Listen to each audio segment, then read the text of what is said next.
말씀 보도록 하겠습니다. 오늘 말씀은 열왕기상 13장 11절부터 19절까지 말씀입니다.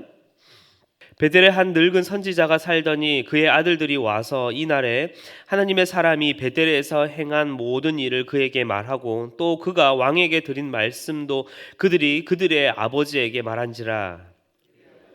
그들에게 이르되 그가 어디 길로 갔냐니 그의 아들들이 유다에서부터 온 하나님의 사람의 감기를 보았습니다. 그가 그의 아들들에게 이르되 나를 위하여 나귀 위에 안장을 지으라. 그들이 나귀 위에 안장을 지으니 그가 타고 사람을 뒤따라가서 상수리 나무 아래 앉는 것을 보고 이르되 그대가 유다에서 하나님의 사람 대답하되 그러하다. 그가 그 사람에게 이르되 나와 함께 집으로 가서 떡을 먹으라. 대답하되 나는 그와 함께 돌아가지도 못하겠고 그와 함께 돌아가지도 못하겠으며 내가 이곳에서 그대와 함께 떡도 먹지 아니하고 물도 마시지 아니하리니 이는 여호와의 말씀이 내게 이르시기를 내가 거기서 떡도 먹지 말고 물도 마시지 말며 또 내가 오던 길로 되돌아가지도 말라 하셨음이로다. 나도 그대와 같은 선지자라. 천사가 여호와의 말씀으로 내게 이르기를 그를 내 집으로 돌아가서 그에게 떡을 먹이고 물을 마시게 하라 하였느니라 하니 이는 그 사람을 함께 읽겠습니다. 이에 그 사람이 그와 함께 돌아가서 그의 집에서 떡을 먹으며 물을 마시니라. 아멘. 우리의 일상을 돌아보게 되면 본연의 용도와는 다르지만 어떠한 나의 편의와 나의 형편에 맞추어서 사용하는 것들이 종종 있습니다. 날씨가 이렇게 부쩍 추워졌을 때 새벽기도 나오려고 하면은 성에가 꽉 껴있죠. 그때 이 성에 제거를 하는 브러쉬가 없을 때 여러분들은 무엇을 꺼내십니까? 저는 이제 지갑에 있는 그 카드를 꺼냅니다. 그래서 브러쉬가 없을 때 대신해서 그 카드로 앞유리에 있는 성에를 막 긁습니다. 이렇게 할 수 있는 것은 그것들이 또한 그 카드가 제 것이기 때문입니다. 만약 그 카드가 남의 것이라면은 그렇게 해서는 안 되겠죠. 하나님의 말씀도 그러합니다. 하나님의 말씀과 명령은 오로지 하나님의 주권과 그분의 권위에 그 하나님의 것인데 우리는 종종 하나님의 말씀을 내 편의에 따라 바꾸거나 앞뒤를 자르거나 또 내가 원하는 방향대로 내가 하고 싶은 정도까지만 순종하기도 합니다. 이처럼 하나님의 말씀을 내 뜻인 마냥 하나라도 바꾸거나 그 명령에 온전히 순종하지 못하는 것을 또한 그것을 순종을 이행하지 못하는 것을 우리는 불순종이라고 말합니다. 오늘 말씀은 여로보암을 찾아갔던 이 하나님의 사람인 유다 한 선지자를 중심으로 한 이야기가 오늘 말씀에서 펼쳐집니다. 그리고 이 말씀의 주된 교훈은 여기서 끝나는 것이 아닌 바로 하나님의 명령에 불순종하고 있는 여로보암을 향한 하나님의 이 경고의 말씀이었던 것이죠. 즉 여로보암을 찾아간 이 유다 선지자의 이 애매모호한 불순종의 이 사건을 통해서 여로보암의 이 불순종을 경고하고자 하신 것이고 우리는 오늘 바로 이 말씀을 바라보면서 우리에게 주시는 이 온전한 순종이 무엇인지를 한번 함께 생각해보고 또 묵상해 보았으면 좋겠습니다. 먼저 전체적인 스토리를 조금 짧게 먼저 설명을 드린 후에 말씀을 좀 더 보려고 하는데요.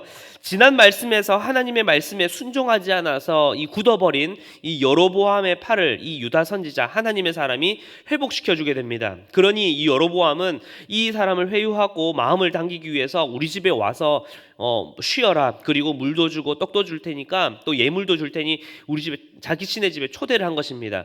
그런데 이 하나님의 사람인 유다 선지자는 왕의 집 절반을 준다고 해도 이곳 베델에서 떡도 먹지 않고 물도 마시지 않겠노라. 그것이 하나님의 말씀이고 명령입니다. 라고 말하면서 이 여로보암의 제안을 완강하게 거절합니다. 그리고 하나님께서 말씀하셨던 그 명령에 따라 왔던 길을 되돌아가지 말라라는 그 말씀을 따라서 그 자리를 떠나게 됩니다. 그런데 문제는 바로 그 다음입니다. 이러한 이야기를 자신들의 아들을 통해서 들은 이 베델의 한 늙은 선지자가 있었는데요. 이 선지자가 정확한 이유는 알 수 없지만 이 소식을 전해 듣고 하나님의 그 사람을 찾아가게 됩니다. 그리고 여로보암이 유다 선지자에게 제안했던 것처럼 똑같이 그 유다 선지자에게 나도 떡도 주고 물도 주겠다. 우리 집에 와서 쉬어라 라고 그 집에 초대를 한 것이죠. 그런데 이 유다 선지자는 어떻게 했습니까? 처음에는 여로보암에게 대답했던 것처럼 똑같이 이곳 베델에서 하나님께서 떡도 먹지 말고 물도 마시지 말라고 했습니다 라고 하며 거절을 합니다. 그러니 이 늙은 선지자가 다시 이야기하기를 나도 똑같은 너와 같은 선지자다.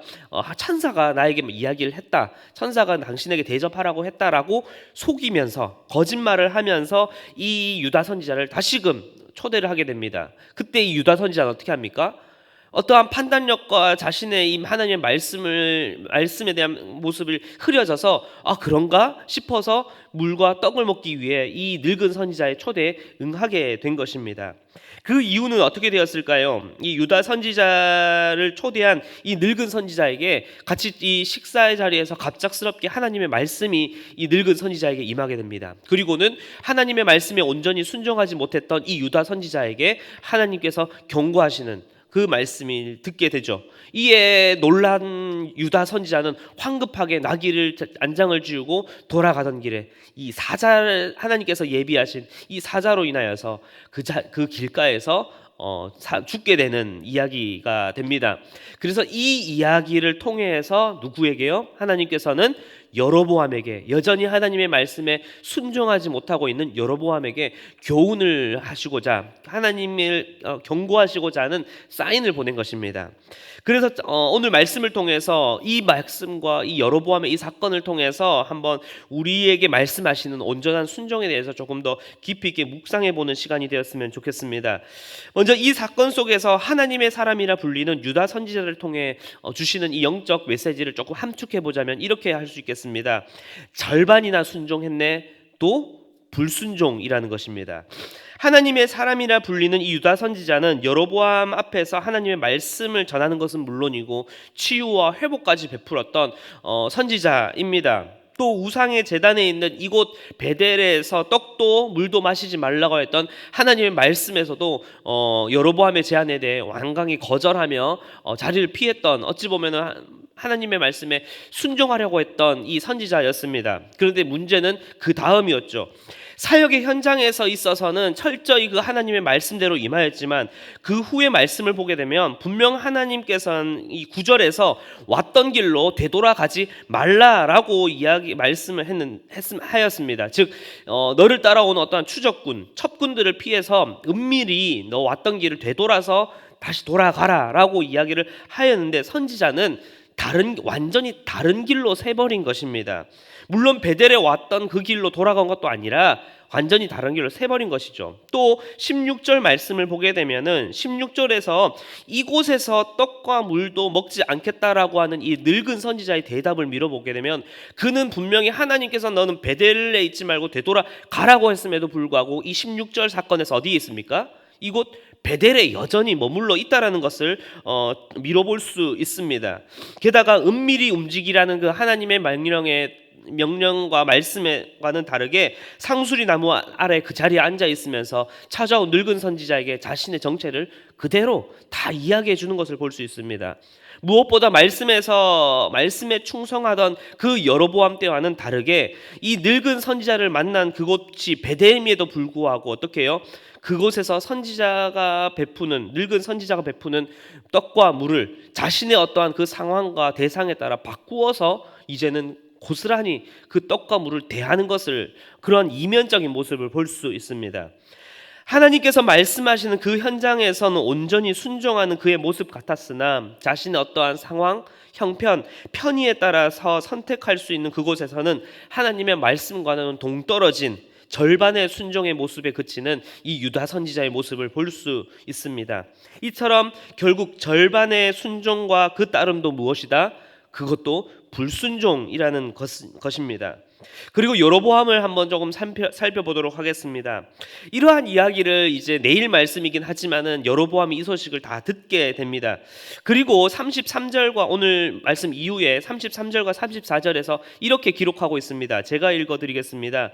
여로보암이 이 일 후에도, 이 일은 이 유다 선지자가 죽는 이 사건입니다. 이 일 후에도 그의 악한 길에서 떠나 돌이키지 아니하고 다시 일반 백성을 산당의 제사장으로 삼되 누구든지 자원하면 그 사람을 산당의 제사장으로 삼았으므로 이 일이 여로보암 집에 죄가 되어 그 집이 땅 위에서 끊어져 멸망하게 되니라. 아멘.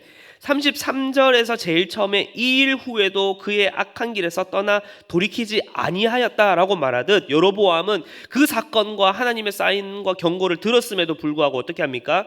여전히 불순종의 길을 고집하고 있었던 것입니다. 자신이 생각한 길, 자신이 추구한 어떠한 우상 숭배에 대한 방향을 고집하면서 걸어갔던 것이었죠. 그 결과는 무엇입니까? 바로 하나님의 사람 유다 선지자가 사자에 의해 죽임 당했던 것처럼 이 여로보암과 그 집이 땅 위에서 끊어져 멸망당하는 심판, 우리는 말씀을 통해서 알 수 있듯이 그 이후에 북이스라엘이 이방 민족에 의해서 완전히 멸망당하는 심판을 당하게 될 것을 우리는 말씀을 통해서 알 수 있습니다. 여러분, 온전한 순종이란 무엇입니까? 성경에서 온전한 순종은 단순히 어떠한 사전적인 의미로 순순히 고분고분 하나님을 따른다라고 하는 어떠한 현상적인 측면, 표면적인 행동만을 이야기하고 있는 것이 아닙니다. 표면적인 행동 그것보다도 내 모든 순간과 삶의 그 모든 것이 다 누구에게로부터? 하나님께로부터 왔다는 것을 온전히 인정하고 고백하는 것이 가장 먼저 되어야 하는 것이, 그 고백이 바로 우리의 순종의 시작이라는 것입니다. 나에게 순종이 요구되어지는 상황, 그리고 순종이 도저히 되지 않는 그 상황과 그 처지라 할지라도 그 모든 것을, 그 모든 상황은 누구에게로부터요? 하나님께로부터 왔고 하나님께서 나의 주관자가 되시는다는 그 믿음의 고백, 그것을 하는 것이 바로 우리의 순종의 가장 처음 시작이라는 것입니다. 그 다음이 무엇입니까? 지금 내가 마주한 이 일이 나의 일, 즉 나의 일을 하나님의 말씀이라는 어떠한 방법, 어떠한 좋은 교훈의 방법을 들어서 순종이라는 것을 행해 보겠노라, 한번 순종이라는 것을 해 보겠노라 라고 하는 행동 양식 정도가 아니라, 진정한 순종은 내가 중심이 아니라 내 일이 그 삶에 순종을 하겠다 말겠다라는 선택의 중심에 있는 것이 아니라 하나님의 놀라운 뜻과 계획 속에 내가 존재해 있고 그 은혜로 나의 삶을 이끌어가고 계시니 나는 어떻게 하십니까? 어떻게 하는 것이죠? 그 하나님의 선하시고 완전하신 그 뜻에 온전히 내 몸을, 내 삶을 맡겨드리는 것, 마치 흐르는 강물에 내 몸을 맡기고 그 흐름에 온전히 따라가는 것, 즉 하나님의 말씀과 그 명령에 온전히 순응하는 것이 바로 온전한 순종이라는 것입니다. 그리고 불순종은 단순히 하나님의 말씀에 대해서 싫습니다, 아닙니다 라고 하는 것이 불순종이 아닙니다. 100 중에 99개, 99개를 잘 하였고 하나를 못하였어도 그것을 우리는 온전한 순종이 아닌 불순종이라 할 수 있는 것이죠. 교회와 예배에서 열심히 섬기고 섬김의 자리에선 그 누구보다 성실하게 임하여도, 또 새벽기도, 수요기도의 다락 모임, 또 여러 가지 많은 일정 가운데 최선을 다하며 하나님의 말씀대로 순종하겠노라, 살겠다, 그렇게 최선을 다한다 하더라도, 제가 종종 우스갯소리로 예를 드는 것이지만 새벽기도 뜨겁게 기도하고 돌아가는 길에 남의 담벼락에 호박당한다면 그것은 온전한 순종의 삶이라 할 수 없겠죠. 사랑하는 성도 여러분, 하나님의 말씀에 온전히 순종하기 위해 날마다 최선을 다하시는 여러분들이 되시길 간절히 기도하겠습니다. 내 인생, 내 일 속에 하나님의 말씀이 그저 하나의 율법적인 요소처럼 선하게 사는 방법 중 하나로 시도해보는 어떠한 노력, 또한 그 노력 중에 하나가 순종해 보겠다라고 하는 움직임 정도가 아니라, 진정한 순종은 내 삶의 진정한 주인이 온전히 하나님이심을 인정하고 그분의 인도하심과 그분의 말씀하심에 내 삶을 그냥 온전히 맡기고 그 물 흐르는 그 주님의 인도하심에 순응해 나아가는, 그것이 바로 온전한 순종이라는 것입니다. 그러한 진정한 순종이 여러분들 삶 가운데 있길 간절히 기도합니다. 그리고 그 순종 속에 절반의 순종, 내가 생각한 정도까지, 내가 생각한 나의 형편 정도까지만, 타협선 정도까지만 하는 것이 진정한 순종의 신앙이 아니라 내 삶 그 자체를 하나님의 그 은혜의 계획 안에 온전히 맡기고 온전히 순응하며 따르시는 여러분들이 되시길 간절히 기도하겠습니다. 물론 그 온전한 순종이 쉽지만은 않을 것입니다. 불쑥불쑥 올라오르는 나의 어떠한 감정, 나의 판단, 위한, 그리고 나의 유익을 위한 머리 발 빠르게 돌고 있는 나의 계산도 있을 수 있습니다. 그렇게 하나님께서는 연약하며 부족한 우리를 위해 바로 예수 그리스도를 우리에게 보내주시고 순종의 모범이 되신 것 아닐까요?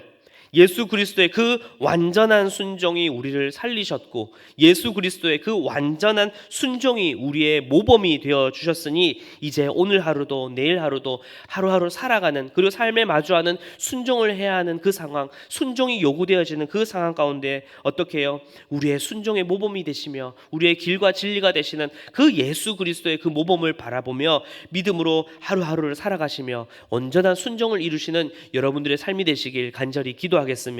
함께 기도하겠습니다. 주님, 오늘 말씀 가운데 우리의 삶의 모습을 돌아봅니다. 하나님을 사랑하며 교회를 위하여, 하나님 나라를 위하여 열심히 섬기고 사랑한다고 하지만, 어찌 보면 내 삶 가운데 순종해야 하는 그 상황과 순종이 요구되어지는 그 상황 가운데에 하나님의 사람 유다 선지자의 그 모습처럼, 또 여로보암의 모습처럼 절반의 순종, 그리고 나의 형편과 나의 뜻만 고집하고 있는 불순종의 모습이 내 안에 있진 않았는지 주님 돌아봅니다. 주님 용서하여 주시옵소서. 이제는 주님께 올려드리는 온전한 순종이 그저 내가 이 말씀의 어떠한 좋은 교훈을 따라 살아가겠노라 다짐하는 정도가 순종이 아니라, 하나님의 그 선하시고 완전하신 그 계획 가운데에 나의 인생과 나의 삶과 그리고 나의 모든 상황을 온전히 맡겨드리고 순응하며 나아가는, 그렇게 완전한 순종 가운데 나아가기로 다짐하는 우리들 되게 하여 주시옵소서. 순간순간 올라오는 나의 감정과 나의 판단과 나의 유익을 위해 돌아가는 모든 계산들 가운데에, 그것 가운데에 따라가는 것이 아니라, 주님 우리의 완전한 순종의 모범이 되시며 또한 그 순종의 모습이 되시는 예수 그리스도, 그분의 모습을 따라 오늘 하루도 믿음으로 나아가는 우리의 삶이 될 수 있도록 주님 인도하여 주시고 역사하여 주시옵소서. 감사를 드리며 살아계신 예수 그리스도의 이름으로 기도드렸습니다. 아멘.